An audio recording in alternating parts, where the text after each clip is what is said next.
Welcome to the Big Points F1 podcast. It's time for our Canadian Grand Prix preview. Tom, Jonny and Sam here.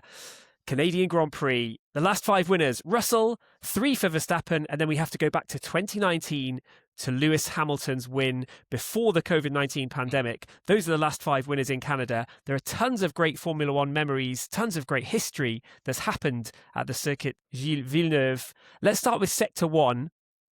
The pit straight curves to the right, heavy braking zone down into turn 1, the left-hander. Then there's the long, winding right-hander. So hard to get the power down. It seems to be always slippery in this circuit.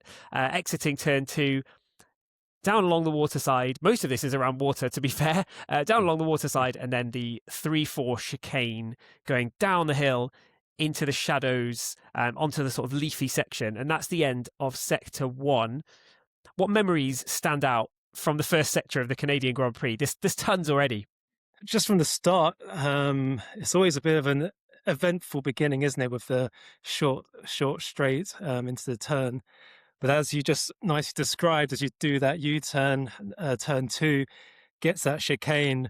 My memories always go back to 2019 when Sebastian Vettel and Lewis Hamilton didn't have a coming together, but it was a controversial moments with Vettel leaving the track. I think at the time he was actually on the radio, so maybe he was slightly distracted, but left the track and then entered it in a very dangerous manner. I think Lewis Hamilton described it as. But that eventually led to Vettel getting a 5-second penalty. I thought towards the end of the race, but it was actually about 20 laps before the end. So basically, all Lewis had to do was just stay within that 5 seconds, and which he did, and it obviously led to that humorous moment after the race when Sebastian Vettel, obviously disgruntled, obviously fuming for 20 odd laps inside that crash helmet, changed the finishing blocks, put here position number 1 in front of his, which some fans, I guess, of the Ferrari persuasion probably argue was correct, but the 5-second penalty was given. And I guess if you look at the onboards, which I guess what the FIA was looking at and given a penalty, there is a slight correction to the right as he enters the track. So I know I'm wearing a Mercedes engineering jumper, of course, but I think from the evidence, the penalty was just. And at the stage, I don't think the championship was close at all. I think this was a period where Mercedes were dominating with Lewis Hamilton and Valtteri Bottas. Even though the championship wasn't close, it was nice to have the Ferraris lining up at the front. But 2019 controversy still lingers. Yeah, the parc ferme tantrum. It'll be a long time until people forget that the number boards being moved like that. Maybe Hamilton milked it a little bit. It denied us a really good finale because they were sort of right on each other's gearbox for a long time in that race. But yeah, it went Hamilton's way, given the 5-second penalty. We move on from Sector 1. After that chicane, you're down into the leaves, in the shadows. It always seems to be really slippery down there as well. Turn 5 is the curve towards the braking zone for the next chicane, the larger chicane. Turn 6, the left-hander, and then it curves around again to the right with turn 7. I remember Massa and a few others doing pirouettes down there over the years in the sort of wet to dry conditions. And then you come under the bridge, the braking zone under the bridge for the next much faster chicane of turn 8 and 9, and then the curve all the way down towards the hairpin. That is Sector 2 of the Circuit Gilles Villeneuve. A lot of things have happened there as well, including, I think, one particular kind of modern iconic moment in Formula One folklore. Yeah, so good to go to Sebastian Vettel again. He's again the sort of focal point of this was when we think back to 2011, which was probably ended up as probably the most memorable and dramatic Canadian Grand Prix we'd ever had, which ended up with Vettel going wide at turn 6 on the last lap of the race to allow Jenson Button to take by far his best and most incredible and famous victory. That race was just the most action-packed you can imagine, and just one of the most astonishing races. Just to run through Button's race, this is just Jenson Button. So the race, because of the rain, the race started behind a safety car, so no formation lap, and there were 6 laps behind the safety car in order to try and dry the track, and then they were eventually allowed racing at the end of lap 6. Hamilton and Button were then going down the pit straight, and they were teammates at this point for McLaren Mercedes, and they collided as Hamilton attempted an overtake. That ended Hamilton's race, and it also brought out another safety car. This was on lap 8, so only after 2 laps of racing, there was another safety car that then lasted until lap 13. Jenson Button was then given a drive-through penalty for speeding behind that safety car. So he obviously served his penalty and dropped to 15th. Once he then resumed, there was about another few laps of racing before the rain became so intense that the safety car was called again on lap 20. After a few laps, then there was then a 2-hour suspension because it was just undrivable conditions. So 2 hours where everyone was just sat waiting for the race to resume. When it did resume, again behind the safety car, and they were allowed to go racing, Button then collided with Fernando Alonso, which ended Alonso's race, and Button had a puncture, so he had to then get round to the pits, pit for new tyres, and he came out 21st, which was last at that point given other retirements. Through the rest of the race then, Button incredibly began to fly through the field, and coming towards the end of the race, he was 4th with Michael Schumacher and Mark Webber and Sebastian Vettel leading ahead of him. He managed to overtake Schumacher and Webber on 1 lap, and then on the last lap of the race, Vettel had about a 1-second lead to Button, who was gaining him, but was there going to be enough time for Button to catch up and overtake? But Sebastian Vettel makes a mistake at turn 6, goes wide, and Button incredibly leads on the last lap and brings it home for just an insane victory with an official race time of 4 hours and 4 minutes. I think that's still the longest race completed in Formula One history. So just an astonishing watch. And like I said, that's just Jenson Button. There were, hundreds of other instances you could have mentioned from the other drivers on the grid, but what a win for Jenson. Yeah, I'll never forget watching that, and sealing it with a last lap overtake is just the perfect way to seal such an incredible victory as well, isn't it? My story actually comes from the same sector, because it's after that fast 8-9 chicane under the bridge. Loads of stuff has happened there. And I remember lots of cars spinning off in the 90s into turn 8 as well, because I think under the bridge, obviously it stays drier, strange conditions coming down there. So loads of people spin off there. But there was a much, much more serious accident when the BMW Sauber of Robert Kubica clipped the back of another car and then went flying into the concrete wall, which is like jutted out at an angle against the track. And he hit that car with he hit that wall, with the the nose of his car off the ground, the front 2 wheels off the ground, and his car just exploded like a bomb. I'll never forget watching that particular moment and thinking, in the split second there, thinking, well, there's no way that he's going to survive that. I've never seen anything like as big an accident as that. And I remember then, as the wreckage of his car kind of rolled across the track and spun around and then just lurched over to the barriers at the other side, I remember seeing him in that moment, just moving his fingers, moving his hands on the steering wheel, just sort of checking. You could see his feet by this point. His boots were hanging out of the front of the car. But I saw him move his hands, and I remember Martin Brundle had always said that on commentary for other incidents. He say, it's the first thing you look for. That's what drivers do. They'll be checking, did I break my wrists or whatever? Did I have a heavy impact there with my hands on the wheel or whatever? And I remember seeing him move his fingers and think, thank goodness he's okay. And not only was he okay, some incredible reactions in the midst of that massive accident, of course, from others. I think it was Vitantonio Liuzzi who weaved his way out of the debris somehow at absolutely, a millisecond's notice. But then a year later, the story was kind of completed when Robert Kubica took his first win at the next edition of the Grand Prix. Actually, I think his win was 2008, wasn't it? And the crash was 2007.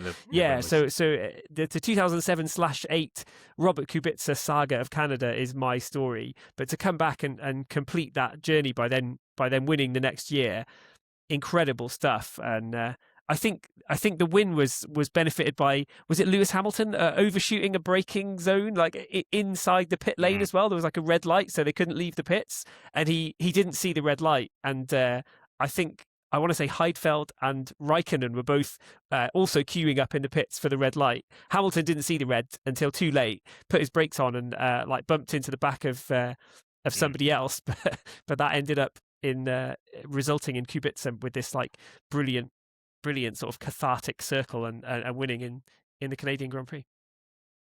Yeah, it really was an absolutely terrifying accident. If anyone hasn't seen it, jump on YouTube and have a look. But just forewarning that it is an absolutely, it's one of the biggest accidents I've seen. It's sort of up there with the sort of the Grosjean incident in terms of dramatism of how incredibly high speed that was, and the fact that he just walked away with just a concussion and a sprained wrist, I think is just astonishing, and sort of hats off to the safety in Formula One, because that really was a huge impact.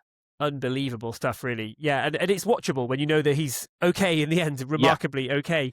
To complete the track then, you've got arguably one of F1's most famous hairpin bends, a classic hairpin, an absolute textbook hairpin at the bottom there of turn 10, and then the long straight, which used to have a sort of fake chicane inserted into it in the 90s, but the long straight then up through 11, the casino straight, and then of course you've got the pit lane entrance on the left. You've got the quick jink right left of the last chicane, the wall of champions on the outside, and then the dash down to the finish line. I remember this final straight for a few things. I think Anthony Davidson hitting a groundhog and maybe costing him his only ever points finish in F1, which is a shame. Great broadcaster. Those pesky groundhogs. Yeah, great broadcaster and a great driver on his day, but didn't get the luck that day. I think he was well inside the top 6 with the Super Aguri that didn't work out. But do you know what recently was voted? There was something that was voted into recent F1 history from turns 12 and 13, the chicane.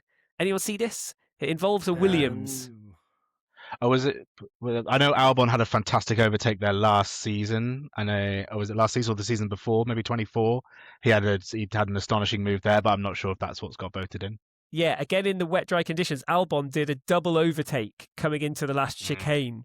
He moved one way to make the first overtake, couldn't get the brakes on in time with another car there. Just thought, well, I've got to overtake him as well then, and made it stick, I think, against one of the Alpines, and completed a double overtake in the wet dry conditions at 12:13, and it was voted the best move of the last 5 years in Formula One. Fair play, Alex. Congrats to them. Yeah, that's big. So that is the Canadian circuit. Any other things that stand out for anyone? Any other big moments that spring to mind when you think about Canada? Well, just last year we had another McLaren love-in with the pit wall, didn't we? Akin to Jenson Button and Lewis Hamilton coming together in that epic 2011 race. Although I think my point would be is that at this stage last year, when Oscar Piastri and Lando Norris came together, I think that kind of was a sign that maybe Piastri was about to kick on for the championship. One of the two, I think the Dutch Grand Prix being the other one when Lando Norris retired. But at that stage, Canada normally, I think it was midpoint for the season. It normally is, isn't it? I think that was one of the first springboard moments for Piastri to really kick on. But obviously we know what happened come Abu Dhabi at the end of the season.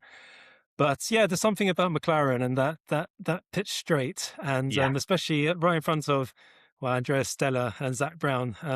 They're in front of their pit wall. So yeah, I mean, there's definitely a lot of jeopardy into that in that pitch straight, coming off that last chicane, depending on your exit from that straight and the chicane. So, and that's obviously if you missed of all the champions as well. But yeah, with all the new regs and the boosts and the gadgets they have, yeah, there's always a chance we could see that between other drivers this year as well. That was history repeating itself. What kind of history might be repeating itself this year at the upcoming Canadian Grand Prix? What do you reckon? I've seen cars. I remember like Alexander Wurz in the Benetton flipping over into turn one. There used to be often some drama down into turn one. I remember Schumacher coming out of the pits and absolutely squeezing Frentzen, who was on the racing line back when the old pit exit used to be straight down into turn one. He completely bullied Frentzen into a spin there, and really that was one of those moments that sort of taught Schumacher that he could get away with whatever he wanted, because he did this reckless move to the right. There's always cars going over the grass between turn 1 and 2 as well.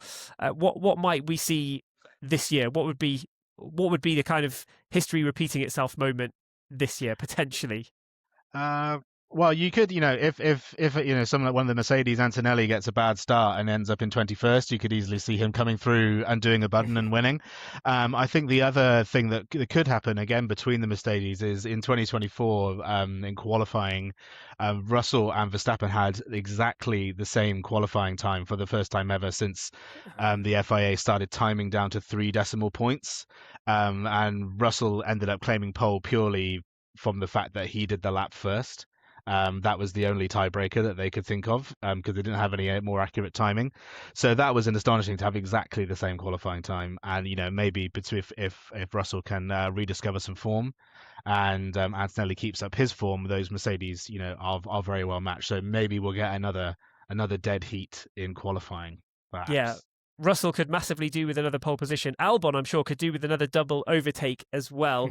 I think I'll leave it there for this Canadian Grand Prix preview. Really looking forward to the race at the Circuit Gilles Villeneuve. It often serves up some thrilling racing conditions. Not always, but often. So I think the odds are pretty good that we'll have a decent Canadian Grand Prix. Can anybody tell me why the 1987 Canadian Grand Prix did not take place? Oof, 1987. That was the year I was born. So let me think. I can only come up with a joke answer. Too many groundhogs, maybe. Yeah, too many groundhogs. Infestation. Not I'll enough give you a poutine. Clue. Not enough poutine. It's to do with sponsors. Can you remember any old sponsors of old Canadian Formula One sponsors? Canadian ones. No, I can only think. You have the 80s. I can only think of all the cigarette, Marlboro and exactly, Camel and all the old cigarette sponsors. It's not cigarettes, but it's beer. Could be Anyone know a big Canadian beer? Big Canadian beer. I'm say an American one probably. No. You'll know it when I say it. There's Labatt's. Labatt's. And there's Molson. Molson. Okay. Yeah, I remember Labatt's rings a bell. I think that was on a sponsor somewhere. Yeah, they used to sponsor Williams Labatt's, but in the 90s. But Labatt's and Molson, the Canadian Grand Prix didn't happen in 1987 because of a beer war between Labatt's and Molson. Molson, I believe, had the rights to host the 1987 Canadian Grand Prix as the title sponsor, and Labatt's, the previous sponsor, had the right to any race at the Circuit Gilles Villeneuve. Oh, wow. So they couldn't agree between themselves. Molson was trying to take over from Labatt's as the kind of big Canadian racing sponsor. Labatt weren't having it, and they couldn't come to any kind of agreement. And there was all sorts of stuff going on behind the scenes before Bernie Ecclestone just pulled the plug and said, if you can't get on, if you can't agree, I'm just going to strike it off the calendar. And you'll never come back, he said. They did come back the very next year. Yeah, well, that's fantastic. I mean, with everything that's going on in the world, I think a beer war is something we could probably all get on board with. I think that sounds. if you're going to get into any war, let's get into a beer war. And good old Bernie for just putting his foot down and just doing Bernie things and just going, right, you've had your chance. No, I think that's classic Bernie. Exactly. And a perfect end to our Canadian Grand Prix preview. Enjoy the race if you're watching. We'll be trying to predict the top 10 in our sweepstake on the app. We'll try and get some points in the bag. Some big points, you could say. Goodbye for now.